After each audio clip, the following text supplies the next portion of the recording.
So many families were torn apart by the racially motivated violence on that day, and today's federal charges are a welcome update for many of them. But still, it is hard for some to feel like any justice can truly come out of this case. 2 on your side's Claudine Ewing was able to speak to some of the families about meeting with the Attorney General today.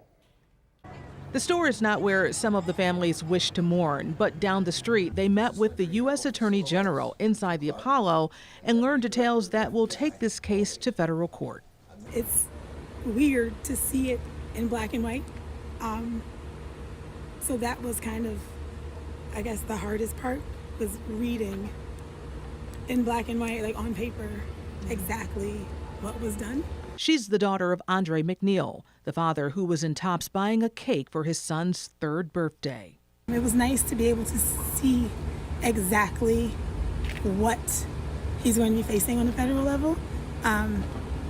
Also glad to know that the federal investigation will not interrupt the state investigation, so he will be charged ×2.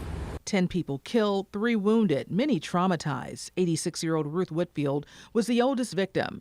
Her family has been very vocal about this racially fueled crime. Life has not been fair. You know, we're black. Life has never been fair in America for black people. Never. Okay? That's the conversation we should be having. Okay? This didn't just start. He calls white supremacists a cancer, and the actions of the shooter and what he did as outlined in the criminal complaint is exactly what Whitfield is referring to. They used to wear hoods. They used to protect their identity. Now they're streaming it on Facebook, live. You know, they've been emboldened, and they've been emboldened by people in high places, by systems that are long-standing. We got to do something about that.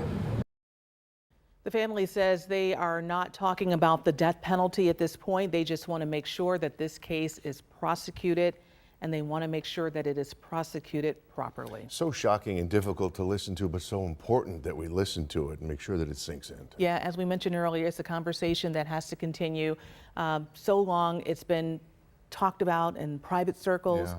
But now it's out there. We've seen what has happened. We've seen Western New Yorkers do great advocacy, just like the survivors of the families of 3407. Absolutely. And I have a feeling that really the surviving family members of the victims at the Tops shooting are going to have that same passion for trying to see real change happen as a result. It's all about change, right? Sure is. Right. Great reporting. Thank you, Claudine.